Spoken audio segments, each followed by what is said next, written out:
Welcome to Kishore academy. இன்றைக்கி இந்த வீடியோவில் 6th standard maths dam 1 example 3.2 என்ன அப்படிங்கிறது பார்க்க போகிறோம்.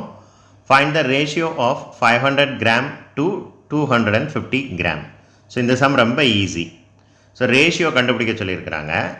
ரேஷியோ கண்டுபிடிக்க சொல்லியிருந்தாங்கன்னா கொடுத்துருக்கிற ரெண்டு வேல்யூவையும் டிவைட் பண்ணணும், அவ்வளோதான். ஸோ இதை ஃபர்ஸ்ட் ஸ்டெப் நீங்கள் தெரிஞ்சுக்கோங்க. அப்புறம் இந்த மாதிரி கிராம், லிட்டர், யூனிட் வரக்கூடிய சம்ஸ்லலாம் என்ன செய்யணும் அப்படின்னா, ரெண்டும் ஒரே யூனிட்டாக இருக்கா அப்படின்னு சொல்லி பார்க்கணும். தட் மீன்ஸ் 1 கிலோகிராம் இன்னொன்று கிராம் அந்த மாதிரிலாம் இருக்கக்கூடாது. அப்படிலாம் இருந்துச்சுன்னா எல்லாத்தையும் கம்ப்ளீட்டாக கிராமுக்கு மாற்றணும். 1 லிட்டர் இன்னொன்று மில்லி லிட்டர் அந்த மாதிரி என்ன செய்யக்கூடாது, இருக்கக்கூடாது. அப்படிலாம் இருந்துச்சுன்னா எல்லாத்துலேயும் மில்லி லிட்டருக்கு கன்வெர்ட் பண்ணி தான் பண்ணணும். பட் இந்த சம்மில் அந்த பிரச்சனைலாம் இல்லை, ரெண்டுமே கிராமில் தான் இருக்குது. ஸோ ரொம்ப ஈஸியான சம், ஒரு நிமிஷத்தில் செஞ்சு முடிச்சிடலாம். தெரியாது அப்படின்னா நல்லா பார்த்துக்கோங்க. இதே மாடலில் நிறையா சம்ஸ் வர்றதுக்கு சான்சஸ் இருக்குது.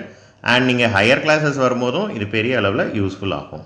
இதுலேயும் இன்னொரு முக்கியமான விஷயம், ஃபர்ஸ்ட் என்ன வேல்யூ கொடுத்துருக்குறாங்களோ அதை தான் நியூமரேட்டரில் எழுதணும், ரெண்டாவது என்ன வேல்யூ கொடுத்துருக்குறாங்களோ அதை தான் டினாமினேட்டரில் எழுதணும். So 500 divided by 250. இது இப்போ நம்ம இதை என்ன செய்ய போகிறோம், ஜஸ்ட் டிவைட் பண்ண போகிறோம்.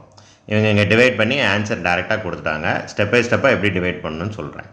முதல்ல 0 இருந்துச்சுன்னா அந்த ஜீரோவையும் என்ன செஞ்சிடலாம், கேன்சல் பண்ணிடலாம். ஸோ ஒன்ஸ் டிஜிட்டில் இருக்கக்கூடிய ஜீரோவையும் மேலேயும் நியூமரேட்டர் அண்ட் டினாமினேட்டர் ரெண்டு பக்கமும் ஒன்ஸ் டிஜிட்டில் இருக்கக்கூடிய ஜீரோவை தான் என்ன செய்யணும், கேன்சல் பண்ணணும். ஸோ பின்னாடி இருந்து தான் என்ன செஞ்சுட்டு வரணும்னா கேன்சல் பண்ணிட்டு வரணும். ஸோ இந்த ஜீரோவையும் கேன்சல் பண்ணியாச்சு. இப்போ மீதி என்ன இருக்குது, 50 divided by 25. 125 is 25, 225s are 50. ஏன்னா 25th டேபிள் சொல்கிறது நமக்கு ஈஸி, 2/1. ஸோ ரேஷியோ 2:1 அடுத்து கொடுத்துருப்பாங்க. ஸோ இப்படியும் நம்ம பண்ணலாம். ஒருவேளை அவ்வளோ பெரிய நம்பரை வச்சு எனக்கு டிவைட் பண்ண தெரியாது அப்படின்னு நீங்கள் சொன்னீங்கன்னா 50 divided by 25. Numerator and denominator ரெண்டு வேல்யூவும் எந்த காமன் நம்பரால் டிவைட் ஆகும் அப்படிங்கிறத செக் பண்ணுங்கள். ஸோ அதை செக் பண்ணுறதுக்கு ரெண்டு வேல்யூவுமே 2ஆல் டிவைட் பண்ணி பாருங்கள். டிவைட் ஆகலை அப்படின்னா ரெண்டையுமே 3ஆல் டிவைட் பண்ணி பாருங்கள். அப்படி டிவைட் ஆகலை அப்படின்னா 4ஆல் டிவைட் பண்ணி பாருங்கள். இப்போதைக்கு உங்களுக்கு கொஞ்சம் கஷ்டமாக தான் இருக்கும். இப்படி ஒவ்வொரு நம்பராக நம்ம செக் பண்ணோன்னா ரொம்ப டைம் பிடிக்குங்களா சார் அப்படின்லாம் உங்களுக்கு ஒரு கொஸ்டின் இருக்கும். கொஞ்ச நாளைக்கு அப்படி இருக்கும், ஒரு 2 or 3 months.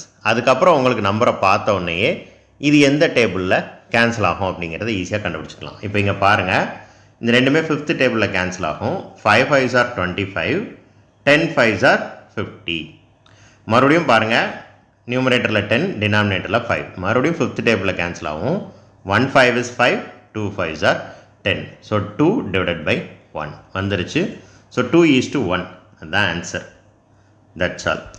தேங்க்யூ.